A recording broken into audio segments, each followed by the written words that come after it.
Tuhan bersamamu. Inilah Injil suci menurut Santo Markus. Pada suatu hari Sabat, Yesus berjalan di ladang gandum, dan sementara berjalan murid-muridnya memetik bulir gandum. Maka kata orang-orang Farisi kepada Yesus, "Lihat, mengapa mereka berbuat sesuatu yang tidak diperbolehkan pada hari Sabat?" Jawab Yesus kepada mereka, "Belum pernahkah kamu baca apa yang dilakukan Daud ketika ia dan para pengiringnya kekurangan dan kelaparan? Tidakkah ia masuk ke dalam rumah Allah waktu Abiatar menjabat sebagai imam agung, lalu makan roti sajian yang tidak boleh dimakan kecuali oleh imam-imam, dan memberikannya juga kepada pengikut-pengikutnya?" Lalu kata Yesus kepada mereka, "Hari Sabat diadakan untuk manusia, dan bukan manusia untuk hari Sabat. Jadi Anak Manusia adalah Tuhan juga atas hari Sabat." Demikianlah sabda Tuhan. Ibu, Bapak, saudara-saudari yang terkasih dalam Yesus Tuhan, dalam bacaan Injil di sini mau dijelaskan bahwa hari Sabat adalah hukum agama, bukan hukum dari Tuhan. Tuhan Yesus kan mau membedakan itu, ini hukum agama atau hukum dari Tuhan. Lalu, kalau ini hukum agama, dia sebagai putra manusia, sebagai anak manusia, yaitu sebagai putra Allah, Sang Sabda yang menjadi manusia, berarti lebih dibanding dengan hukum agama, karena dia sendiri sebagai Tuhan. Sebetulnya bacaan Injil ini mau menegaskan siapa sih sebenarnya Tuhan Yesus. Pada awal pembukaan Injil Markus ini sudah dikatakan seperti itu. Berarti kehadiran Tuhan ini melebihi dari hukum agama, melebihi dari hukum agama Yahudi itu. Dia sendiri melebihi itu. Nah, dengan seperti itu, lalu kita harus bagaimana? Berarti kita harus peka terhadap rencana Tuhan. Dan kita juga harus peka kalau ada berhadapan dengan hukum agama. Hukum agama penting untuk mengatur orang supaya orang bisa berrelasi dengan Tuhan. Tapi dalam hal yang penting ini ternyata masih juga bisa dilanggar kalau ada sesuatu yang lebih penting lagi. Karena Daud sendiri itu juga melanggar itu karena ada sesuatu yang lebih penting lagi pada saat dia berjuang dengan para pengikutnya, ada dalam suasana kelaparan, lalu mereka makan makanan sajian di bait Allah. Ibu, Bapak, saudara terkasih, dengan demikian kita bisa melihat ada sesuatu yang sama sekali tidak bisa dilanggar adalah kalau ini adalah memang dari Allah.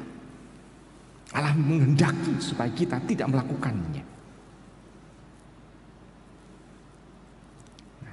Lalu kalau demikian kita harus mulai melihat PK. Kalau kita berhadapan dengan satu hukum, tidak semua apa yang sudah ditetapkan oleh agama lalu dianggap itu sebagai dari Tuhan. Karena ada sesuatu, orang mempermudah seringkali untuk menyalahkan orang lain, lalu menganggap bahwa hukum yang di agama itu adalah dari Tuhan, sehingga bisa ada alasan untuk menyalahkan orang lain. Ibu, Bapak, saudara-saudari yang terkasih dalam Yesus Tuhan, bukan untuk itu sebetulnya. Tapi Tuhan mau mengingatkan kepada kita bahwa setiap hukum penting, tetapi ada sesuatu yang lebih penting, yakni hidup manusia itu sendiri. Daud itu bisa dimaklumi karena mereka kekurangan makan, hidup mereka. Nah, dengan demikian kita bisa melihat bahwa yang mau diatur adalah kehidupan kita supaya kehidupan kita tidak liar. tapi kehidupan kita supaya teratur dan selaras dengan kehendak Tuhan. Baik, itu sebetulnya yang mau diungkapkan. Nah sekarang bagi diri kita sendiri, kalau kita berhadapan dengan satu hukum agama, karena kadangkala misalnya ambil contoh misalnya ya, orang seringkali pertanyaan-pertanyaan itu adalah pertanyaan, kalau doa novena, bolehkah itu tidak pada jam yang sama? Yang penting doanya atau jamnya. Gitu ya. Seringkali pertanyaan itu dijawab dengan pertanyaan juga. Yang penting doa novenanya atau jamnya. Kadang-kala orang kalau sudah mengatakan bahwa saya doa novena selalu jam 7 malam, maka jam 7 harus berdoa. Yang penting doanya apa jamnya gitu. Kadang-kala orang takut untuk melanggar seperti itu. Nah, Ibu bapak saudara terkasih dalam Tuhan, orang seringkali mementingkan sesuatu sehingga lupa akan segala sesuatu yang sebetulnya penting juga. Nah, maka kita mau diingatkan bacaan ini supaya kita tahu apa yang harus kita lakukan dalam hidup ini, yaitu Tuhan sendiri sebetulnya. Pilihan kita kalau Tuhan kita adalah itu. Seperti Antonius yang kita peringati hari ini, dia memilih untuk meninggalkan segalanya demi mengikuti Tuhan. Apakah itu wajib? Sebetulnya dia menuruti apa yang disabdakan dalam kitab suci. Jualah segala milikmu, berikanlah kepada orang miskin, lalu ikutlah aku. Dia sesuai. Tetapi apakah itu wajib untuk semua orang? Dalam penerapannya tentu berbeda-beda masing orang. Tetapi dia sangat ekstrim. Dia mendapatkan warisan yang banyak, dia jual itu semuanya, dia pergi ke padang gurun. Pada waktu dulu belum ada biara.